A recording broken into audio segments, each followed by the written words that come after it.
Hi, I'm Tim, and you're on Bargain Birdies right now, and we wanted to give you guys a quick description of our garage, or our golf in the garage simulator experience. And we're coming to you from Paynes Valley, hole number 1, near Branson, Missouri. That's our course of the day. We want to start with telling you guys our simulator right now is using a Rapsodo launch monitor. We've got the MLM2 Pro. We've had it since Christmas. It's been very awesome. We've had really not many issues with it. Just a few missed hits on usually like really terrible shots, hosel rockets or shanks, or totally flub fat chips. It doesn't read stuff like that, but I don't think any launch monitors is ready for what we can put out at times. So we're not really holding that against it. It works really awesome. I think the inbuilt software is pretty good. It's got 30,000 courses built into it. I don't really love how you have to navigate the course. You have to know the name of the course. That's not really cool. I wish it had just a menu you could just drop down and select from, but that's not in it yet. We've got ours over here on the floor. It's about 7 foot from our hitting area, and we've got it propped up on a copy of Story's Guide to Raising Beef Cattle. That's about the right height to get it level with our hitting mat. Our hitting mat is a very cheap mat from Amazon. It was like $59 with a coupon. It's got about a 3/4 inch pad on the backside, which takes out a lot of the shock from hitting the ground. It's worked really good. We've hit a lot of shots with it. We've probably hit thousands of balls on it, and you can see where we've been hitting it, but it hasn't done anything. There's been no separation. Really can't tell any signs of wear. Another thing we recently added, because we wanted the feel of hitting on different surfaces, so we bought one of these tripart hitting mats, and we just cut it up. So we've got the flat turf,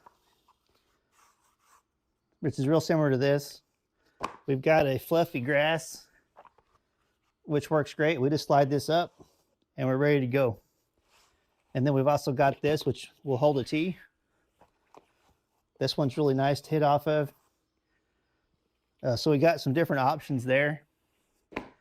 Our black mats are just 4x6 stall mats, and they come from a local farm store. And we really just had them because it's what we had in here before. We had some workout equipment in here. You can see it's still in here.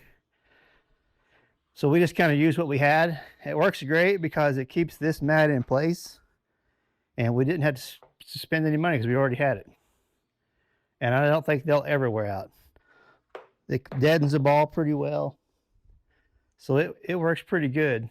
The other part of our setup, we got a Epson 1980WU projector that we bought off Facebook Marketplace. I think I paid $100 for it. It's actually a really good projector. I think it's 3,000 lumens. It's probably 15 years old. It is not short throw, but for $100, you couldn't hardly go wrong. And I love it that the fact that the bulbs in that cost about $110 if the bulb goes out. That's super cheap. For the rest of our simulator, I bought a 1-inch galvanized pipe from a local steel supply. It's 21 foot long. And fortunately, I've got a hydraulic bender to bend the elbow. So this is one pipe all the way around the top. It's got a 90 elbow there, an elbow there, which I bent into it. And then I did add about a 6-foot extension. And we've got a net hanging on it with shower curtain hooks. Those come from Walmart. It's not great, but it works fine. We've had no issues so far. And we've got a 10 by 25 foot net on this. If I was to do it again, I'd probably get a 10 by 30 net. There's not much difference in price on Amazon. And you could just tell our net's a little bit short right there. We like this side to be long because we're all right-handed hitters, and we're going to hit a lot of shanks. We do it all the time. We've never had a ball get out of here. So it's really worked well. So we got a 10 by 25 foot net all around this side. And then we put, just to make it look a little nicer, we bought a really inexpensive 9 foot by 20 foot black curtain off of Amazon also. I think these were $80 a piece. I've got two of them, two of these curtains. one of them here on the simulator, and then I got another one just actually on some garage shelving that's back there. So it's really not part of the simulator. It helps this area look a little bit nicer. Covers up a whole lot of our junk that's on the shelf, because it's a full-time garage. It's just a part-time simulator. To hang for our screen, this is a Amazon purchase. It was I can't really remember the size. I'm thinking it's a 78 by 118 screen. So it's like 10 foot long, about 7 foot tall. I really wish it was a little bit longer and bigger and all that, but for the money, this was $84. We couldn't find anything cheaper. It's basically just a white tarp. There's nothing fancy with it. It's got some grommets on it. Right now, we've just got it suspended on one piece of galvanized pipe, just some more of that same galvanized pipe. And I've just got it hung on short pieces of rope. And I did just have a bare piece of pipe in there, and my other son, Isaac, he kept hitting this pipe for some reason. It actually launched a ball back at him pretty quickly. So I went and got some pipe insulation from a local plumbing supply. That's worked really good. That's taking care of the problem. Actually looks a little bit better. It's not really on there straight. It can be made to look better if you take the time to do it. We just haven't done that yet. And then behind this, because I wanted to get this mounted pretty close to the back wall, we bought some 3-inch memory foam mattress toppers, and we've got them suspended behind just in case we hit a really hard drive. I just didn't want to hurt the wall any. I don't know if it's really necessary or not. Time you get the projector screen, the net, and a black curtain, it's quite a bit to push back on it. But I just didn't want to get in trouble with my wife, so I wanted to put something on the wall to protect it. So we got mattress toppers back here.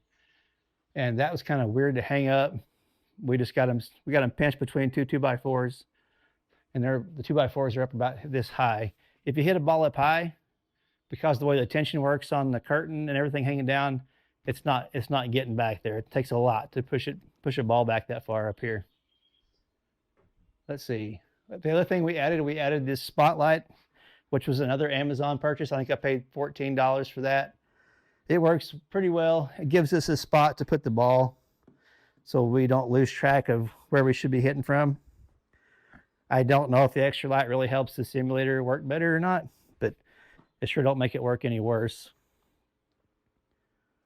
Oh, one other thing we really like, we bought these little plastic tees, and man, they've been great. If you want to tee up a shot, plenty of height for your driver, and then you've got a shorter one if you want to tee up an iron or a fairway wood shot. We have just hit these things. They're soft, flexible. We haven't had any of them break yet. Of course, they didn't cost very much in the first place, but they've been just awesome, kind of exceeded our expectations, about like this mat has. The mat's exceeded our expectations tremendously. I think that's pretty well everything. I think total, we don't have much. We have $85 in the screen. I think this 10 by 25 net cost $140. 2 curtains were like $160. The stall mats we had, that mat cost like $59. The Rapsodo was $700. 15. The 21-foot piece of pipe was like $40. I made the brackets to hang on the ceiling. I'm sure there's lots of options there. If you know a welder, they can probably put them together for you pretty easily. We did add this 12-foot by 12-foot net to the top. After we had this for a little while, my son had some high school friends out, and I think they like to see how hard they can hit the ball. I think some balls hit the ceiling. So we added a 12-foot by 12-foot net, and we're 12 foot wide here. And I just got the extra part of the net hanging over the back. It just gives a little bit more protection behind there. Since we've done that, I don't think we've had any balls get loose.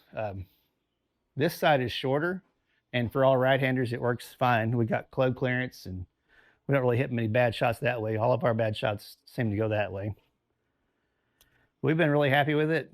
We've played lots of golf out here.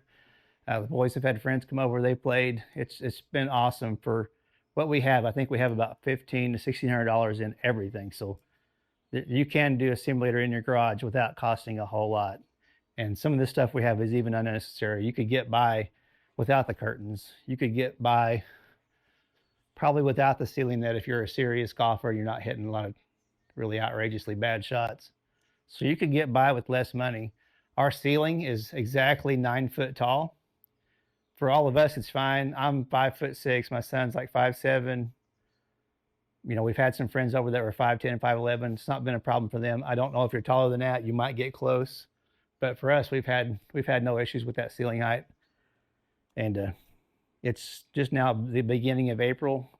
We've got to play a ton of golf over the last few months in here that we couldn't play if we were just relying on time on our course. And just it's worked great. Really, we really like it.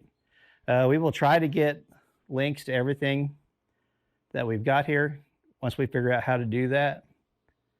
But I think that's everything. If you guys have any questions about this stuff, please hit us up in the comments, and we'll answer to our very best of ability. We're not professionals. You won't see professional golf. You won't see professional, probably video editing here. We just want to be able to help you guys save money and play golf and enjoy at the same time. That's what we want to do. We just want to share what we are doing and what we found that's reasonable priced. Thank you, guys.